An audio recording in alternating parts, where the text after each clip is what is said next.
স্বাগতম জনাইছোঁ পোহলাই ভেটৰ এই প্ৰতিবেদনৰ মাজলৈ। প্ৰিয় দৰ্শকসকল, আজি 20 জুন 20 ৰাভা দিৱস আৰু যিহেতু সমগ্ৰ ৰাজ্যতে আজি কলাগুৰুজনাক স্মৰণ কৰা হৈছে আৰু স্মৰণ বন্দনাৰে মুখৰিত হৈ পৰিছে।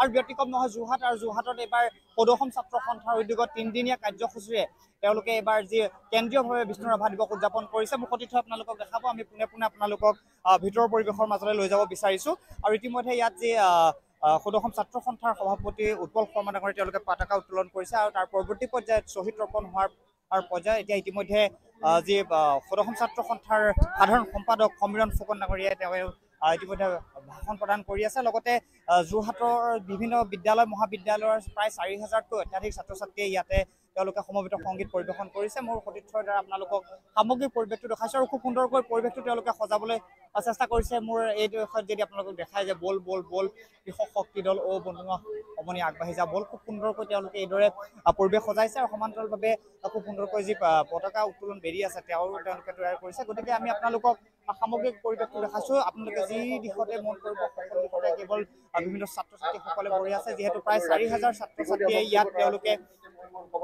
সমবেত গীত পৰিৱেশন কৰিছে আৰু তাৰ সমান্তৰালভাৱে 3দিনীয়া যিহেতু এইবাৰ কাৰ্যসূচী অনুষ্ঠিত হৈছিল। যোৱা 18 আৰু 19 তাৰিখে দুটা দিনতে বিভিন্ন পৰ্যায়ত বিদ্যালয় মহাবিদ্যালয় অসম ভিত্তিত তেওঁলোকে যি প্ৰতিযোগিতাসমূহ অনুষ্ঠিত কৰিছিল আৰু 18 তাৰিখে প্ৰায় পুৱতি নিশা 3মান বজালৈকে তেওঁলোকৰ সংগীত প্ৰতিযোগিতা অনুষ্ঠিত হৈছিল। সমান্তৰালভাৱে কালি বিভিন্ন ধৰণৰ সাহিত্যৰ প্ৰতিযোগিতাসমূহ আছিল। গতিকে আজি তেওঁলোকৰ যি মূল মুকলি সভাৰ লগতে নিশালৈ বহুকেইগৰাকী আমন্ত্ৰিত শিল্পীৰ দ্বাৰা সংগীতানুষ্ঠান পৰিৱেশন কৰা হ'ব আৰু খন্তেক সময়ৰ পাছতে আজি মূল মুকলি সভা অনুষ্ঠিত হ'ব। গতিকে আমি আপোনালোকক ইয়াৰ সামগ্ৰিক পৰিৱেশটো পোহলাই ভেটৰ যোগেদি পোনপটীয়াভাৱে দেখাই ল'বলৈ চেষ্টা কৰিছোঁ।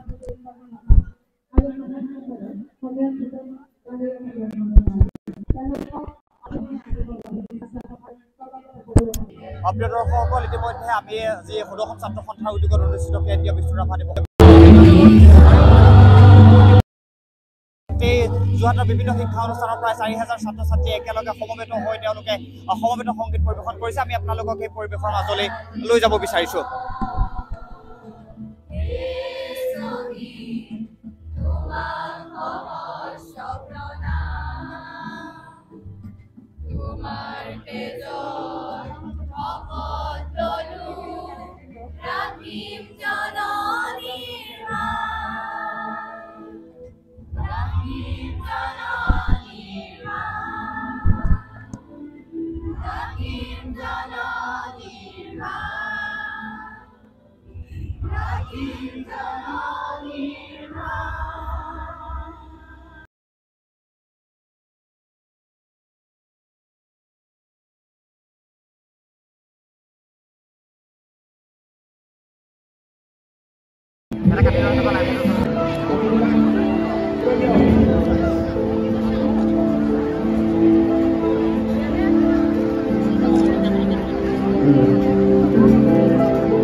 দৰ্শকক মোৰ লগত সদৌ ছাত্ৰ সন্থাৰ সাধাৰণ সম্পাদক সমীৰণ ফুকন ডাঙৰীয়া, আমি আপোনাৰ পৰা অকণমান চমুকৈ জানিবলৈ চেষ্টা কৰিম। 3দিনীয়া কাৰ্যসূচীৰে খুব সুন্দৰকৈ আপোনালোকৰ অনুষ্ঠান অনুষ্ঠিত হৈছে।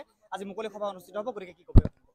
ৰাভা দিৱসৰ পবিত্ৰ ক্ষণত সকলোলৈকে সংগ্ৰামী অভিবাদন জ্ঞাপন কৰিছোঁ আৰু বিষ্ণু ৰাভাৰ জীৱন আদৰ্শৰে সৈতে আমি সম্পৃক্ত হৈ আগবাঢ়ি যাবৰ কাৰণে সকলোকে আহ্বান জনাইছোঁ। সদৌ অসম ছাত্ৰ সন্থাই পৰিকল্পিতভাৱে প্ৰজন্মৰ পৰা প্ৰজন্মলৈ ৰাভাৰ জীৱন আদৰ্শ, তেখেতৰ সংগ্ৰামী ধাৰা, এই সকলোবিলাক কঢ়িয়াই নিয়াৰ লক্ষ্যৰে এই বিষ্ণু ৰাভা দিৱস প্ৰত্যেক বছৰে অনুষ্ঠিত কৰি আহিছোঁ। এই বৰ্ষত যোৰহাটত অনুষ্ঠিত হৈছে। যোৰহাটবাসী ৰাইজে অভিভাৱকত্ব দিছে, তাৰ বাবে সেই সকলো ব্যক্তিলৈ আন্তৰিক শ্ৰদ্ধা জ্ঞাপন কৰিছোঁ আৰু সদৌ অসম ছাত্ৰ সন্থাৰ সংগ্ৰামী ধাৰাটোক যাতে তেওঁলোকে আহিব লগা দিনতো অভিভাৱকত্ব দি যায় তাৰ বাবে আহ্বান জনাইছোঁ।